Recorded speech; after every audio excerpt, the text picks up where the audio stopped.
Yannick Sinner remporte son premier tournoi du Grand Chelem dans une finale complètement folle. Et salut tout le monde, c'est Grégo de Top, j'espère que vous allez bien. On a assisté à une finale légendaire entre Yannick Sinner et Daniil Medvedev, et on en parle tout de suite. Mais avant de commencer, n'oublie pas de liker la vidéo, de mettre en commentaire si Sinner peut gagner un autre Grand Chelem cette année, dis-le moi en commentaire, de la partager et bien sûr de t'abonner.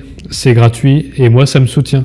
Et dernière chose, si tu le savais pas, j'ai une chaîne secondaire et un TikTok où je poste dessus des formats verticaux en tout genre. Donc si jamais ça peut te plaire, va y jeter un coup d'œil. Allez, c'est parti. 3-6, 3-6, 6-4, 6-4, 6-3. Un match énorme en 5-7 en 3h45. Où il a été mené 2-7-0 contre Medvedev pour remporter son premier titre en Grand Chelem. On n'aurait jamais imaginé un tel scénario, je pense. Et pourtant, c'est complètement dingue. Remporter son premier Grand Chelem de cette manière, et en plus de ça, avoir battu Djokovic en demi-finale dans son jardin, c'est certainement un des titres les plus légendaires de l'histoire. Et en plus, faire ça à 22 ans, sur sa première finale en Grand Chelem, contre un habitué, parce que Medvedev, c'est quand même 6 finales en Grand Chelem, c'est tout simplement énorme. Et il confirme bien évidemment ses progrès de la fin de saison 2023. Et je vous l'ai dit dans mes précédentes vidéos, on va peut-être avoir le droit à un Sinner en mode cyborg, comme Djokovic en 2011. Préparez-vous, hein. Mais rentrons dans les détails quand même, parce qu'il y a quand même pas mal de choses à dire sur ce match. Durant les 2 premiers sets, Sinner est malheureusement passé à côté. Lui qui, depuis le début du tournoi, a été tout simplement incroyable. Un niveau de jeu époustouflant en produisant un tennis ultra offensif, a eu énormément de mal à rentrer dans un final, et on le comprend. Une première finale en Grand Chelem, c'est toujours très compliqué. Et on l'avait vu au Masters en finale contre Djokovic, où il n'avait pas su répondre et où il était passé à côté. Au premier set, on a senti l'Italien pris par l'enjeu énorme contre un excellent Medvedev. Le Russe a tout simplement été incroyable, notamment du fond du court pour mettre en danger son adversaire, et ça a marché. Sinner n'arrivait pas vraiment à répondre à ses coups. Au deuxième set, c'est la même chose, Medvedev est incroyable, il produit un tennis vraiment énorme et met une pression énorme sur l'Italien pour se détacher rapidement et mener 5-1. Quand on y pense, avec du recul, c'est complètement dingue d'avoir vu Sinner être dominé comme ça en Australie.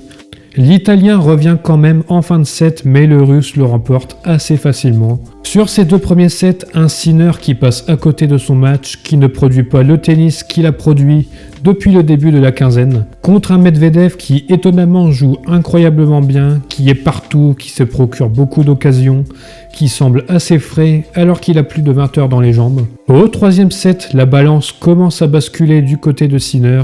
Il commence à retrouver son tennis offensif contre un Medvedev qui ne se procure aucune balle de break. L'Italien, lui, s'en procure une en fin de set à 5-4 et la concrétise. On a senti un Sinner qui essayait davantage de se libérer de cet enjeu. A l'inverse, on sent le Russe commencer à faiblir physiquement, à être moins fort au service et à moins dominer l'échange. Au 4e set, Yannick Sinner est complètement différent, comme si avoir gagné ce 3e set l'avait complètement libéré. Medvedev, lui, s'accroche tant bien que mal et sauve pas mal de balles de break.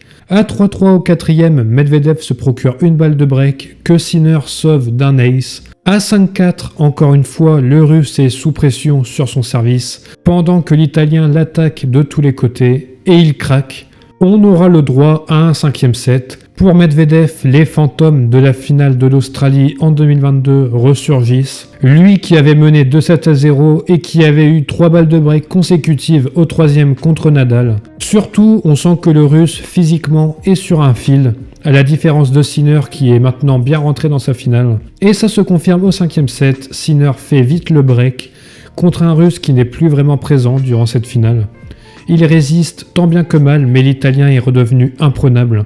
Et il remporte le titre sur une balle de match incroyable, d'un gros coup droit long de ligne. Yannick Sinner remporte à 22 ans son premier Grand Chelem sur sa première finale, et en étant mené 2-7-0, tout simplement légendaire. Du côté du Russe, en revanche, c'est terrible. Sa quinzaine compliquée, plus de 20 heures dans les jambes, des matchs en 5-7, des remontadas. Forcément, à la fin, c'est compliqué. On y a cru, mais quand l'Italien est rentré dans sa finale, eh bien malheureusement, c'était perdu d'avance. C'est sa 3e finale perdue en Australie.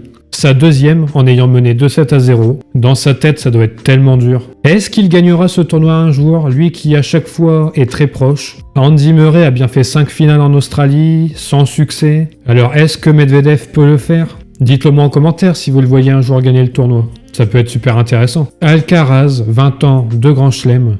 Sinner, 22 ans, 1 grand chelem. Et si nous étions au début d'une nouvelle ère? Je sais, à chaque fois on dit ça, et à chaque fois, ça ne se passe pas comme prévu. Mais avec cette génération, Djokovic qui a 36 ans, qui parle de plus en plus de sa retraite, Nadal qui physiquement, ça devient de plus en plus compliqué, et qui probablement joue sa dernière saison, plus les Zverev, les Medvedev, les Tsitsipas, les Rublev, les jeunes joueurs également qui arrivent. Franchement, il y a moyen. Après quasi 20 ans d'une domination Federer-Nadal-Djokovic, c'est peut-être enfin une nouvelle ère qui s'amorce. Merci d'avoir regardé cette vidéo, j'espère qu'elle vous aura plu.